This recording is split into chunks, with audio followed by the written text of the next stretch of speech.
Hello, good evening. For today's video, tayo po ay nagluto ng halabos na talangka.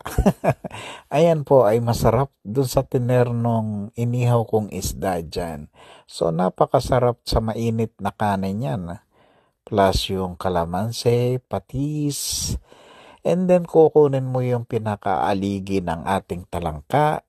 And then ilagay mo sa mainit na kanin. Ay, napakasarap niyan. Kahit yan na lang kainin mo, solve ka na dyan.